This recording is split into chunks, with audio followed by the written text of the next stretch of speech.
Mitchell&Mitchell Sip and Spill in the building. What's going on, Kimmy Kim? What's going on, Sip? So today, guys, we're talking to the actual founder of Black Prism Evolution Project that y'all hear us refer to as B.P.E.P. And today, our very own Sip is the founder. So Sip, tell us about how you was inspired to actually come up with the idea of Black Prism Evolution Project. Well, the inspiration came obviously along with, what happened with me, which we talked about in the previous episode. And it came with me dealing with incarceration and having to navigate those waters, going in, what to do before I go in, and then what I'm gonna do when I come out. But I didn't even get to that point. But once I was at the point where I knew that I would be coming home, or around the time I coming home, I became more conscious of what I wanted to do. While you're in there, you kind of get a chance to see and what you're made of, what you're about, what your likes are, what your what your passions are. Okay, so I'm gonna do a recap. I know for those who have probably just currently tuning in or checking us out on the Mitchell&Mitchell Sip and Spill show 6 months ago, we did a show regarding Sip coming home from incarceration. During that time, we were talking about where he was. For those who have been following us and being with us, and basically been in the trench with us, if you will. The time that he was gone on, as we referred to at that time, the sabbatical, and come home. We did the big welcome back. He's back. It's 6 months later, and he has found it. What has come about from that sabbatical, as I would say, of incarceration was B.P.E.P. So with that, just to give y'all a recap on that, now we're here at a place where we are implementing all the things that Black Prism Evolution Project represents. So speaking to you as being the founder to actually bring that about, your inspiration came about when you were there, but I want you to walk everybody through, Sip, as much as you can, what happened, you know what I mean? Meaning that, it's how everybody walking around, they got all these great ideas, they want to start a business, they want to do this, want to do that, but for you, to step out and say, hey, I want to do a nonprofit organization. I want to help people. And we're going to get into exactly what Black Prism Evolution Project is. However, I just wanted you to kind of let everyone know how this came about, because everybody is going through a journey to be able to actually be and use the gifts that I feel God gave them to use. So tell us how it came about for you, not just so much as the inspiration, but why is this so important for you? Why is this important for you to be legendary? Well, again, it came about because of, I looked at things that I feel I could do throughout the course of my life. I've always had different businesses and things and had different skills that I felt I was good at, but I never really honed in on particularly what my purposes were. I knew I could help people, but I didn't know what way. And a lot of times it was like helping them with when it comes to business or getting started in business or making that type of thing. I would give people advice or mentor people in those spaces. But it was just something that I could do. It wasn't like it was this deep down passion I had. And then coming up in church in those arenas, it was like I saw these ministers, I saw people doing things. I know I could do that, but I didn't really feel that for me to do it. I didn't feel the I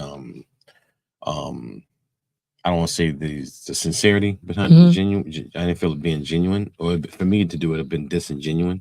So I didn't really go that path, even though I knew it was something I could do.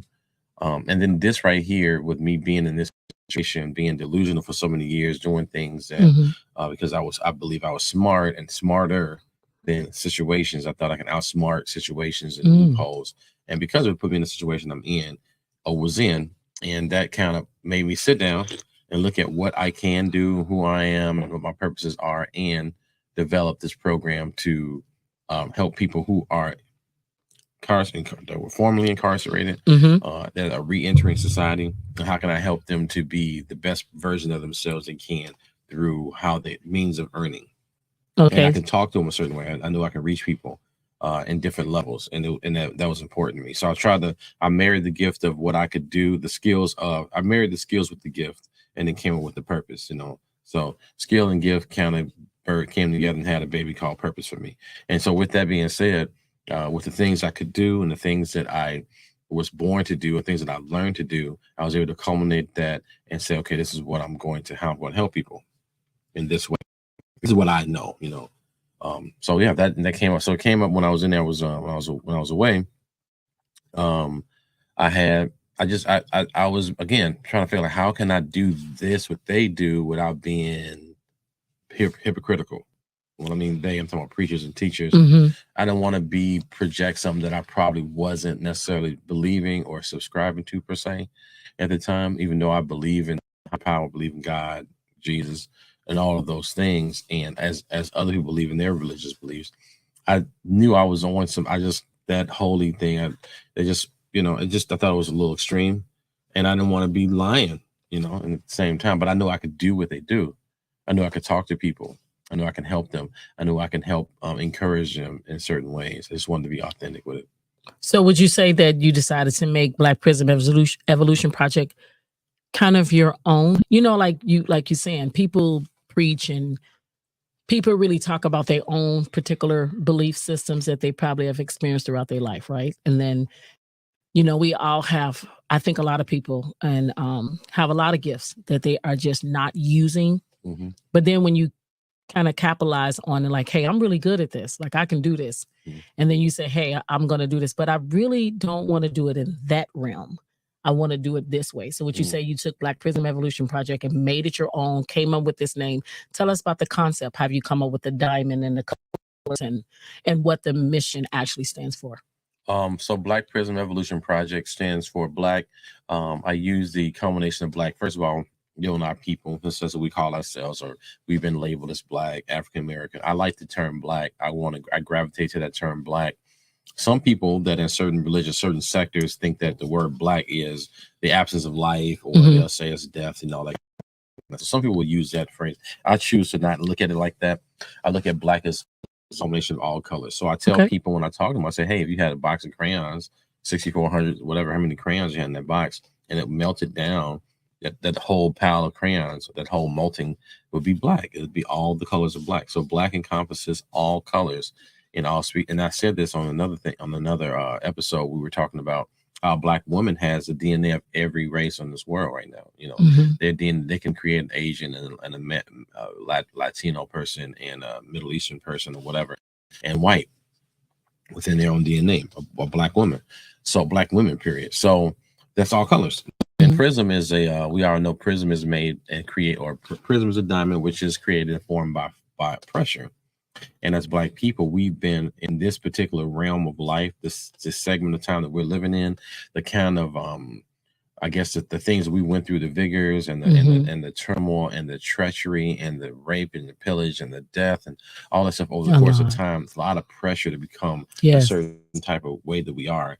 And I attribute it to a lot of the great athletes and the great singers and musicians and the great people that do what they do. They do things with such fervor, such intensity. You can just feel a person. You see a different person do a song, or now they're evolving now, but different person of color or different person that's not of color or not, at least not Black. They'll do a song, they'll do some poetry, or they'll do a dance, or they'll do an athletic, and it's just the energy behind what they do and the energy behind what a Black person do it. It's just so much trauma behind it. So much you feel that. So that diamond is hardened and beautified based off the pressure. And I kept the diamond Black. And then also with that diamond being hard, the harder stone and that type of thing, and the cut glass, I use that as the light that shines through that prism, which is a diamond.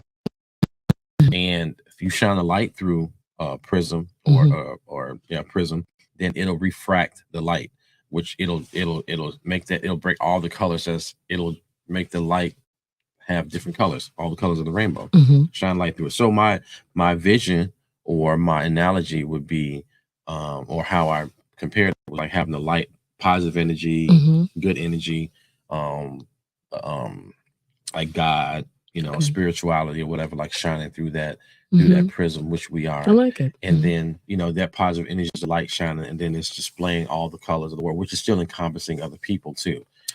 So basically, like, it's the root, and that's why I get to the next point. So that's going to tell you why that root came up.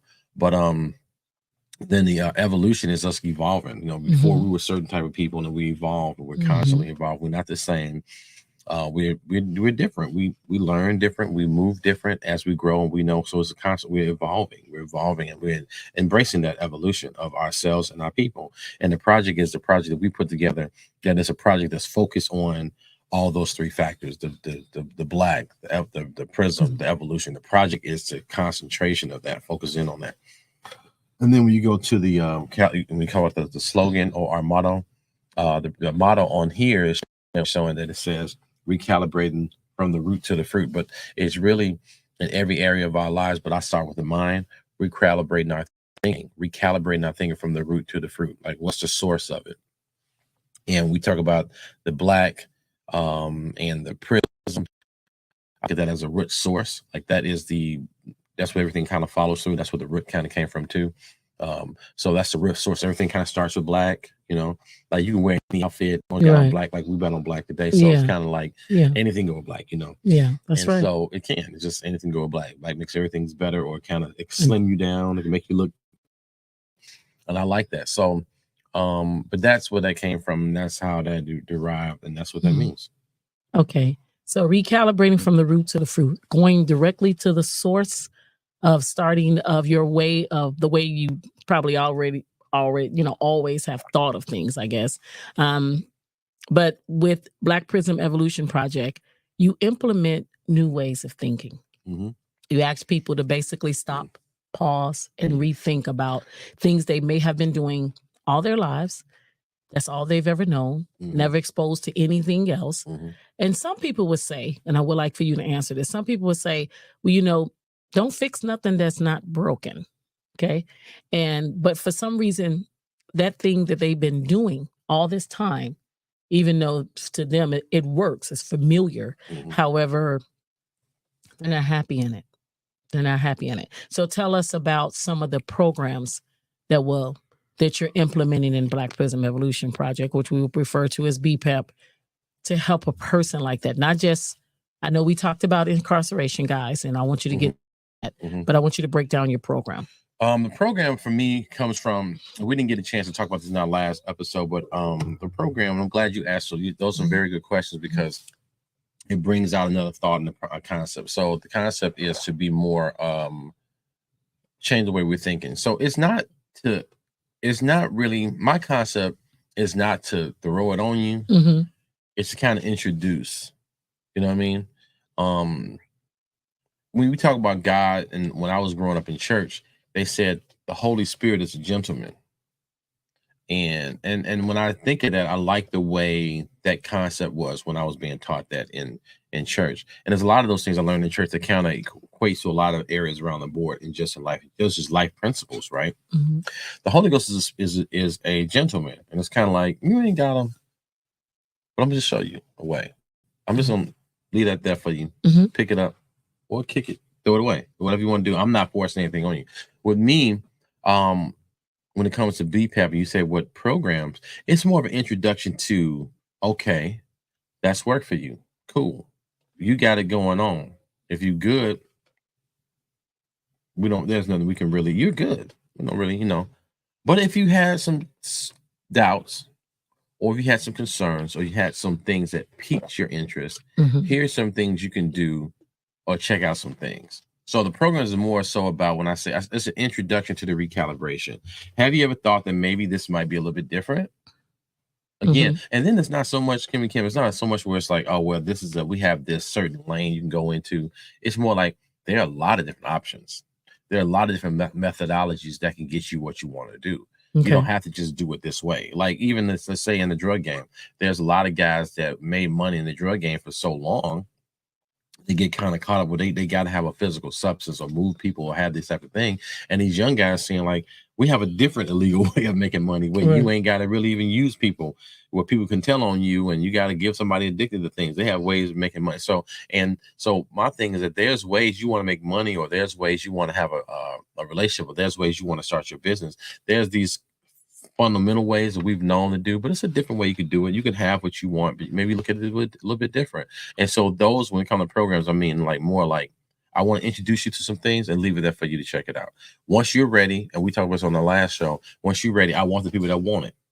So once you're ready and you feel it, I'm gonna give you a couple of pamphlets or a couple of little moves and just have you rethink whatever, because you got to be ready for the recalibration. Now, to the people that are adamant, like, I gotta change. This ain't working. Things are terrible, or what I thought was real ain't real. Okay, we want those people. Now we're like, okay, y'all hungry, you want it. And now we got to start looking at, okay, not just what you're doing and why you did this particular thing that got you in trouble, because our concentration is people that are reincarcerated, being re-entering society. So our focus is that. So now it's not so much like what you did, but like, why did you do that? Because now if we know why you did that or why you're in that situation, we can stop it from happening again. Because you may not even know that you're consciously or subconsciously thinking a certain way. So we want to recalibrate that. Let's go into the root, find out where this come from. This is from your childhood. Mhm. This is a trigger, or these are things that you didn't know. You realize you have these tendencies and these urges that kind of pop up and takes you over. So we want to recalibrate that to get you the best results that you want based off of what you want to do and based off of your belief systems and your convictions. I just want to introduce you a different way of looking at it. So would you say, like, okay, so one of the programs is coaching. Okay. Um, Coaching and basically intervening in people belief system, like you said, introduction of something new. Mhm. For some people that maybe not be as hungry like they want it, but Mhm. sometimes you can introduce things to people they didn't even know that they want. Mhm. And now that they have, they don't want to ever be without it, because Mhm. now it's like you awaken the flavor. Mhm. You know what I'm saying? You season it as you will.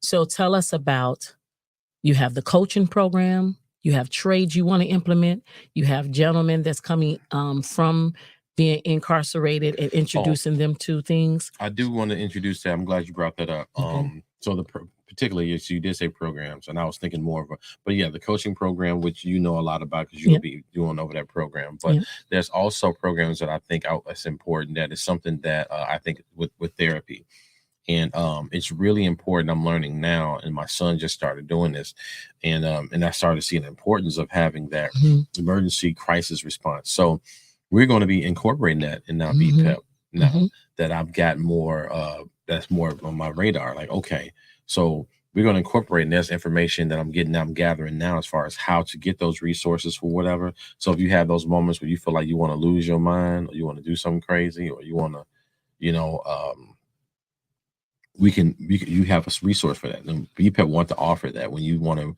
revert back, Right. all while we trying to recalibrate. Those things may creep up, those demons, those past things may creep up. They say, okay, we gotta, I gotta do this move. I gotta bust this. I gotta do this thing.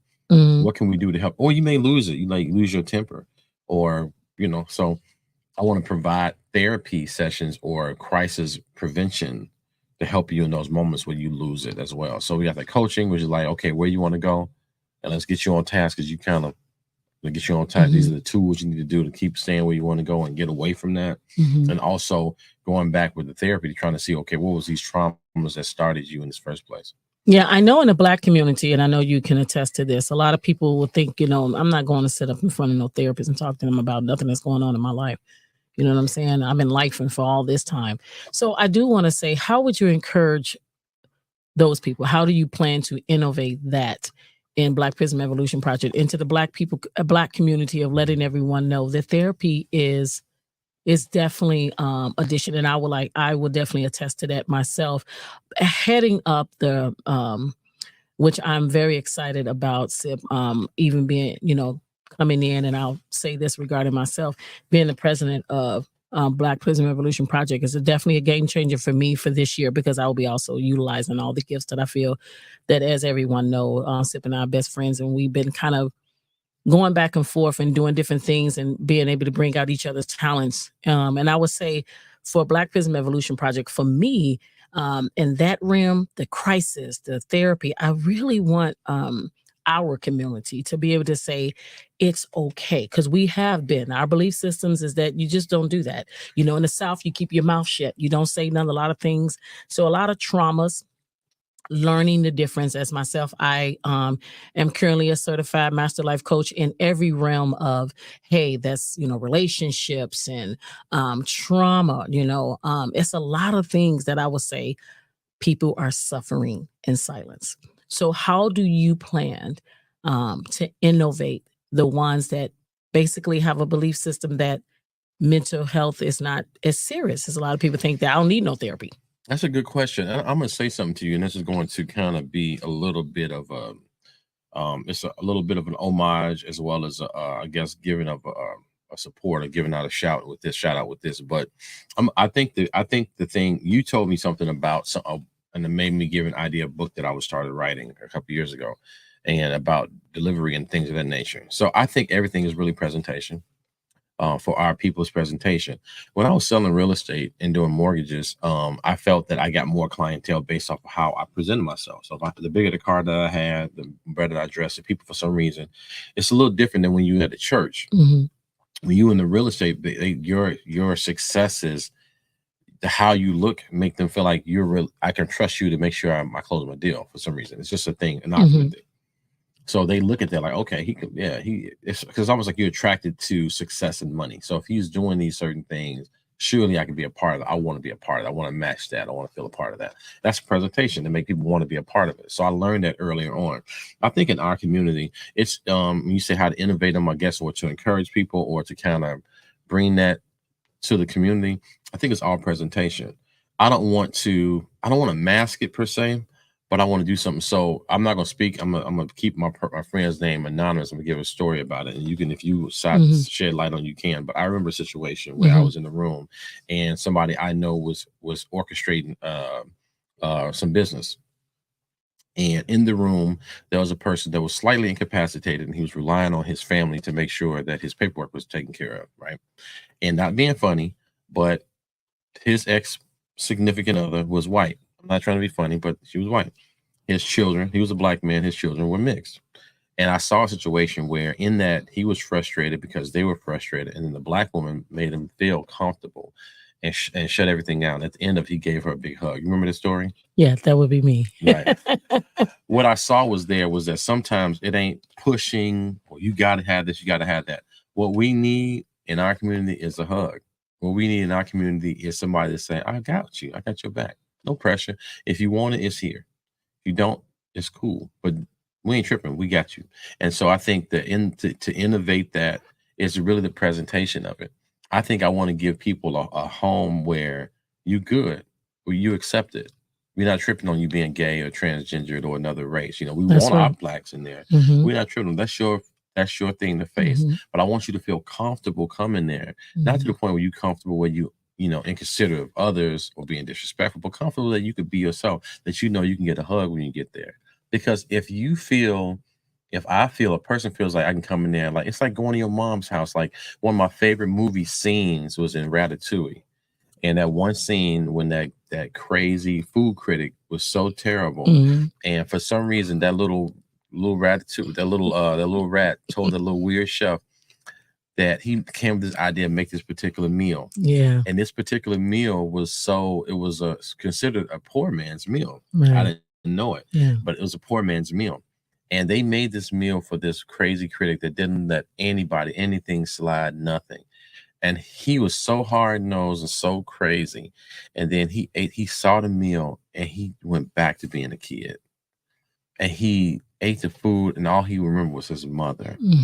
And so to innovate that, it's like, I'm not trying to push therapy because we want to introduce you to. That's why I say, when I say the Holy Spirit is a gentleman, that concept is the same thing. I don't want you to, there's moments where we got to kind of nip it in the bud. Yeah.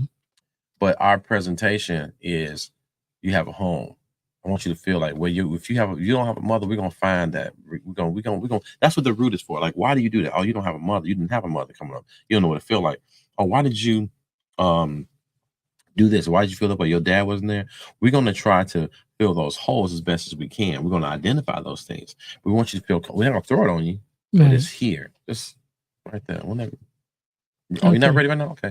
That's cool. And for B.P.E.P, I want to provide that place where now they don't know it, or they may not even see it, but it's like now they get that therapy they need. Starting with feeling comfortable and feeling okay. Yeah. And then getting that coaching they need. They don't feel like they're being, and like I said, the ones that want it, they coming in guns blazing. I want this coaching. I'm ready. I want this therapy, or I want to get into trades. I already know what I want. And we love those people, but we want to keep a place where it's a haven for somebody to come in. They a little timid, they a little open. It's cool.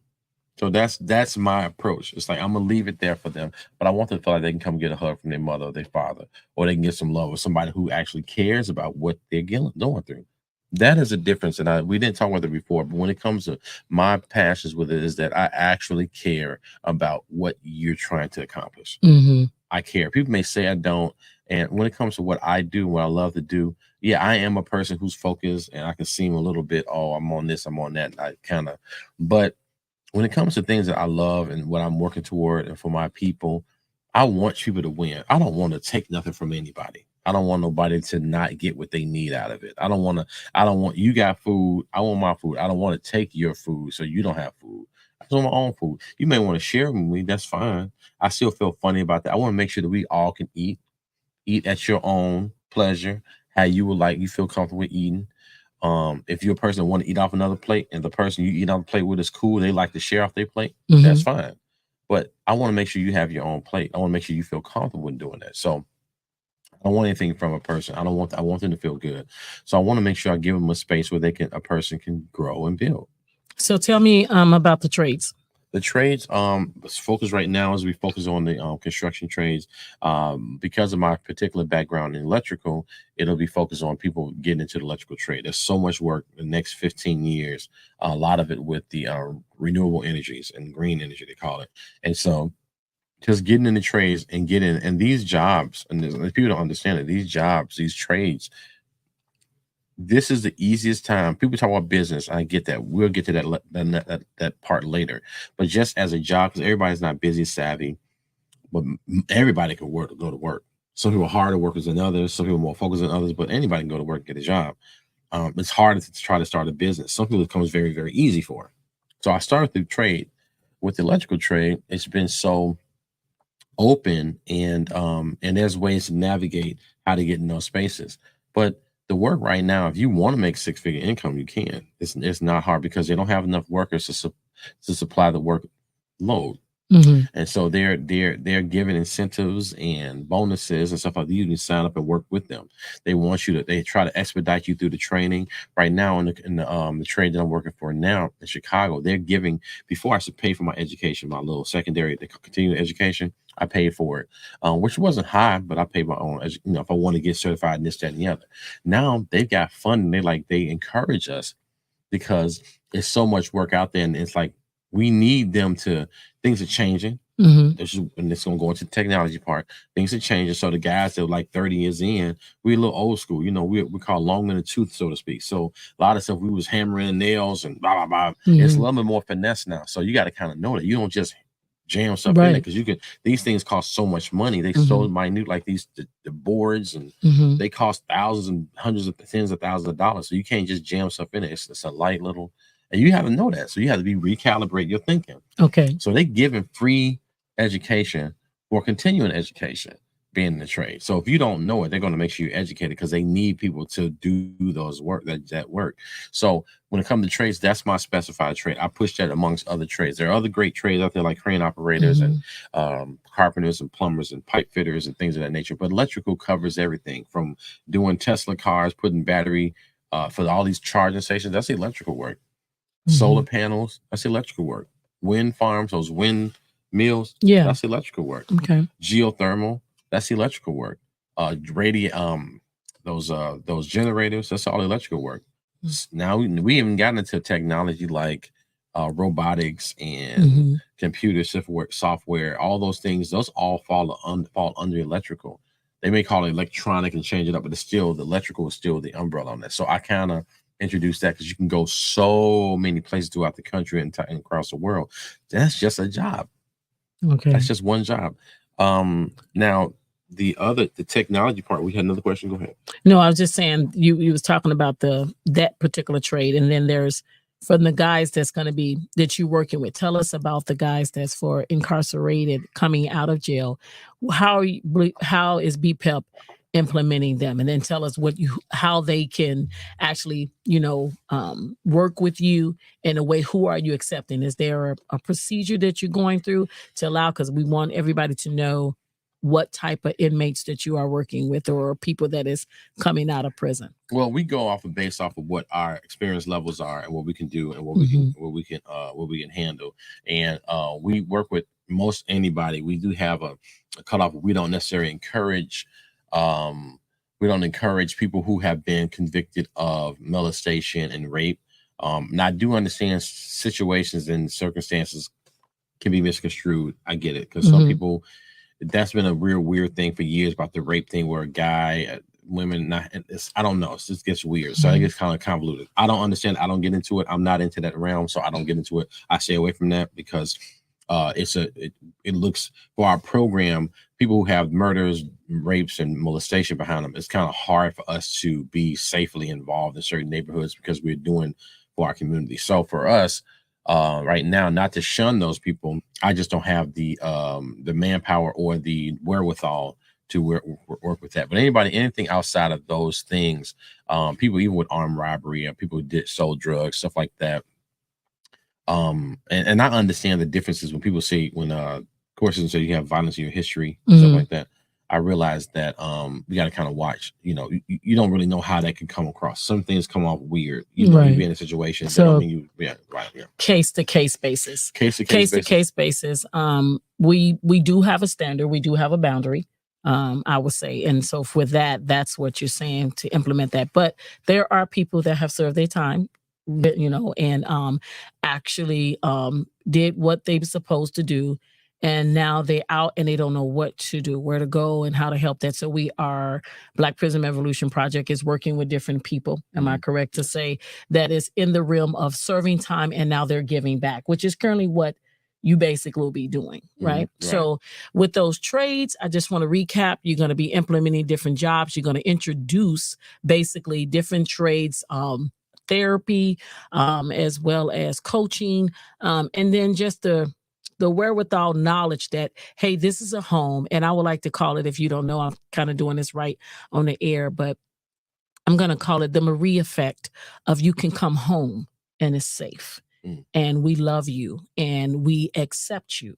And I think that's what, for me, I would say, what made me also want and took it under my wing to be a part of it. I want to say, Sip, I'm 100% looking forward to us working and seeing and basically deflowering what BPEP is actually going to come across to everyone. I think I think honing in on your gift is an absolute I would say a true eye opener, because a lot of people just walk through life and literally die, pass away, and like, man, they was good at that, and you know, or they get to the point where, as you say, they crisis and their life happen and they give up and they were suicides, you know, so, and they just die. I mean, younger people are just giving themselves up. So I wanted to definitely take the time out so everybody can kind of know what BPEP is. You will be seeing that more on the Mitchell&Mitchell Sip and Spill show. We like to call it our baby,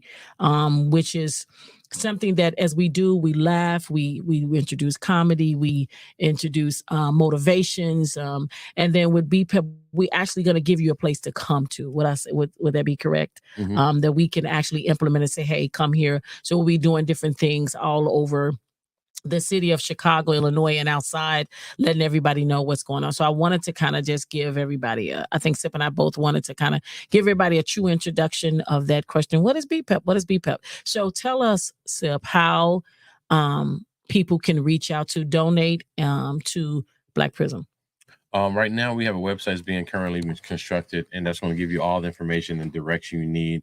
We have a Facebook page, Black Prism Evolution on Facebook, Black Prism Evolution on Instagram, and we do have a Cash App for Black Prism, and we will have a new way of sending donations for the program that's up and coming.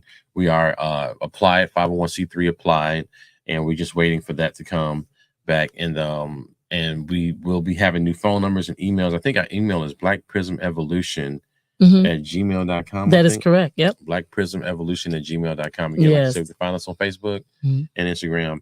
and they can always reach out to us and find out more information. And like you said, it will be a nice center. And I like that ring, the Marie effect, but because it was that's my mom, and that was something that would really to be made to feel like you're at home and you're hugged and you loved and accepted.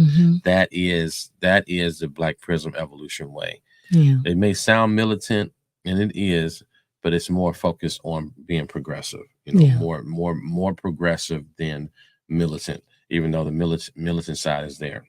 So there you have it, guys. We wanted y'all to definitely chime in and actually speak to, you know, who we call on Mitchell&Mitchell Sip and Spill, Eddie Ed, aka Sip, but also the founder of Black Prism Evolution Project. So check us out. As you said, he just listed all the handles. And as Mitchell&Mitchell, will you continue to see us supporting that nonprofit organization that is truly our baby, and we're going to continue to implement all the things that we're doing with that. So you'll be checking us out and seeing us doing different things coming out. And this is Black History Month. So make sure you tune in and check us out on both handles, on Mitchell&Mitchell Sip and Spill, on our Sip and Spill group, on our Instagram, as well as our Facebook and YouTube. Check us out. You'll be seeing them integrated, both of them talking about what we're doing and what's coming up. But we're looking forward to having a bomb-ass year for 2024 with all the things coming up with both of the babies. So make sure y'all stay tuned, and we'll see y'all soon.